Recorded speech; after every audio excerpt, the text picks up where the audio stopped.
Hablaremos, ahora que estamos solos, del centro de la Tierra. El mundo subterráneo fue siempre una fuente de misterio y de horror. Todas las tradiciones inventaron alguna descripción del paisaje subterráneo. Durante siglos se pensó que en el centro de la Tierra ardía un fuego permanente, y allá abajo estaba el Hades de los griegos, el reino de los muertos de los egipcios, o el infierno cristiano, que era el hábitat del mismísimo Mandinga. Pocos humanos se aventuraron a transitar en vida aquellos lugares. El descenso al interior de la Tierra fue tradicionalmente tarea de mineros, semidioses, espeleólogos, exploradores de cavernas, poetas como Dante, niñas soñadoras como Alicia o novelistas como Julio Verne, que se ocupó del asunto en su viaje al centro de la Tierra. Al fin y al cabo, muchos de los fenómenos que afectan de manera directa a la vida humana, como por ejemplo terremotos, erupciones volcánicas, etcétera, tienen su origen en ese enigmático mundo inferior. Incluso Shakespeare se refirió a ese centro de la Tierra, ese centro misterioso, y dice: enigmáticos como tú son los nervios del subsuelo. Es un pasaje de Hamlet. Todavía es mucho lo que se ignora sobre el interior de nuestro planeta. Sin embargo, también es bastante lo que se sabe. Por ejemplo, la corteza terrestre sobre la cual vivimos es apenas una delgada capa de no más de 100 kilómetros de profundidad, que es nada si se la compara con el radio terrestre de unos 6.300 kilómetros. Recién debajo de esa fina corteza se extiende el manto, así se llama, que llega hasta los 3.000 kilómetros de profundidad. El manto no es un lugar pacífico. Las rocas fundidas fluyen lentamente y gigantescas corrientes de roca más caliente que su entorno suben desde las profundidades hacia la corteza. Debajo del manto y hasta el mismísimo centro se extiende el núcleo terrestre, que es una gigantesca esfera metálica con un tamaño parecido al del planeta Marte. El centro de la Tierra es un verdadero infierno. Tiene una temperatura de unos 4 o 5.000 grados, apenas un poco menos que la superficie del Sol. El hecho de que el interior de nuestro planeta sea muy caliente, ya se conocía desde la antigüedad, o ya se sospechaba. No podían saberlo, pero podían sospecharlo. Y todos buscaban explicaciones. Decían: ¿por qué el centro de la Tierra es caliente? Y después explicaban. Durante la Edad Media se difundió, especialmente entre los alquimistas, una curiosa teoría conforme a la cual el centro de la Tierra estaba ocupado por una enorme y terrible región de fuego, desde donde se desprendían nubes de vapor. La existencia de esta especie de infierno físico estaba demostrada por el vapor y la lava que brotaban de los volcanes, el Etna, el Vesubio. Entonces salía humo y se ven el centro de la Tierra, etcétera. Pero nadie sabía de dónde salía ese fuego central. En 1575 el alquimista Gabriel Frascato, ¿qué tal? ¿Cómo le va?, sostenía que, puesto que la Tierra ocupaba el centro del universo, como bien sabemos, los rayos del Sol, la Luna, los planetas y todos los astros se concentraban en el centro de la Tierra, dando origen al fuego interior. Un poco antes, en 1518, Aurelio Augurelli, ¿cómo le va?, también alquimista, había imaginado algo parecido. Veía el centro de la Tierra como un antro inmenso inundado de horrendos vapores activados por el Sol y los planetas. Recuérdese que Augurelli había sido aquel que sostenía que si el mar era de mercurio, él podía transformarlo en oro. En una oportunidad había enviado una nota con sus poderes al Papa León X. Le había dicho: soy capaz de convertir el mercurio en oro. Así que le mandó una nota esperando que el Papa le mandara una recompensa o algo.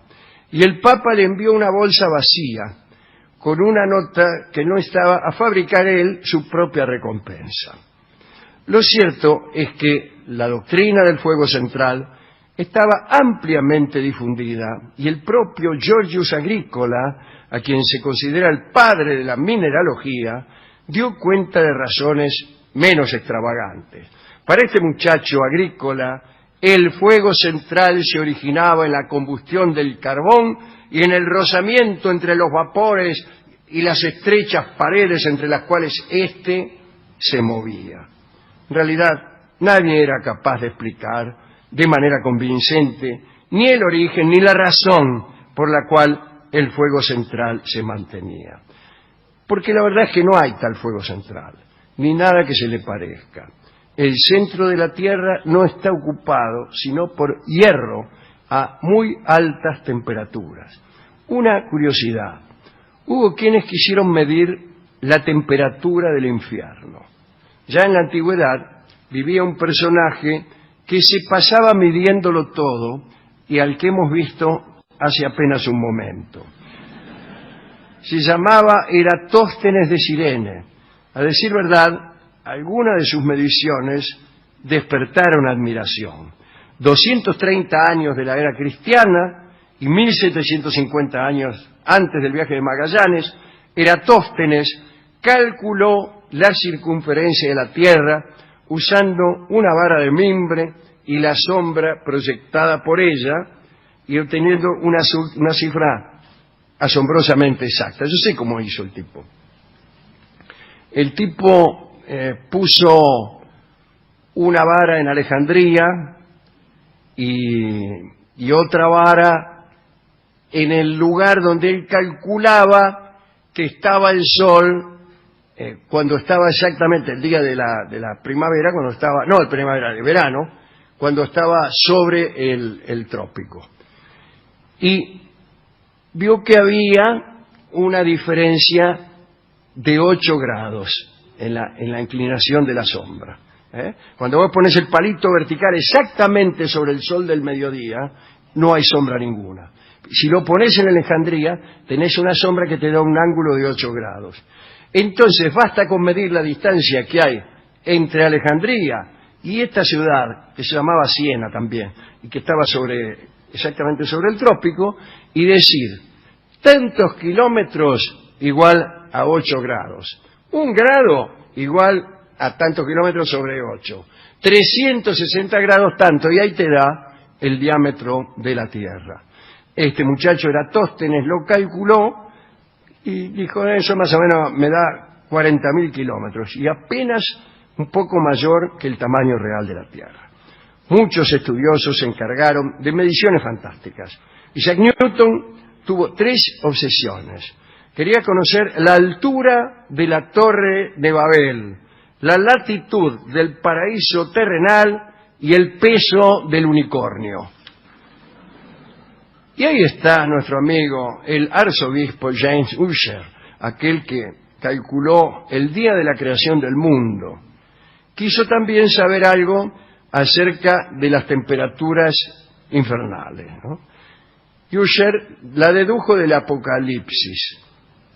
Dice ahí, pero a los temerosos e incrédulos, a los hechiceros y a los idólatras, y a todos los mentirosos, su parte será en el lago ardiendo con fuego y azufre.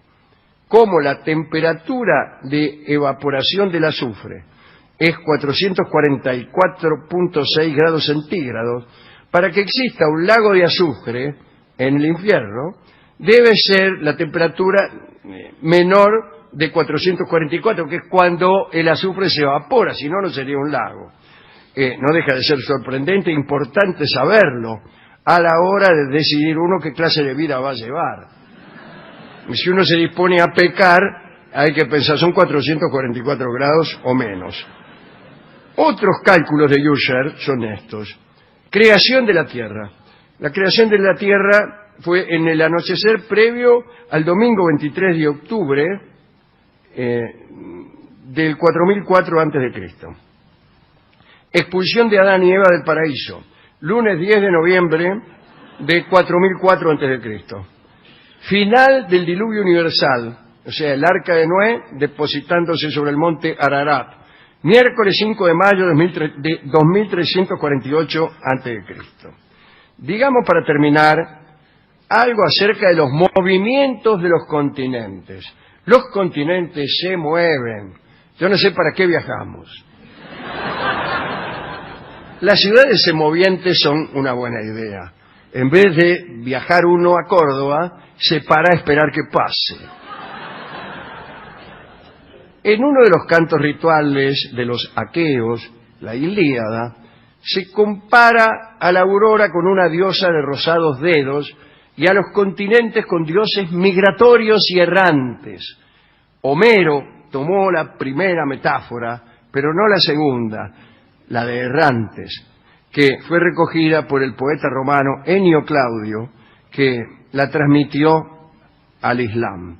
Y así llegó hasta las 1001 noches, donde se califica a los continentes como efrits, genios, vagabundos, que se deslizan alrededor de la Meca.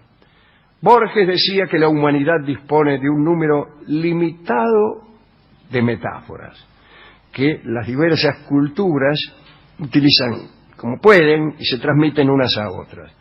Esa fue la suerte de la primitiva imagen aquea sobre los continentes. Esto fue después de las cruzadas, no los aqueos, pero después de las cruzadas se retomó esa idea que habían tenido los aqueos allá en Troya.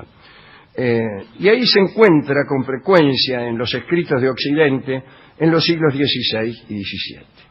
En 1912, el geólogo alemán Wegener le dio forma científica a esta teoría, la teoría de que los continentes se mueven, vamos.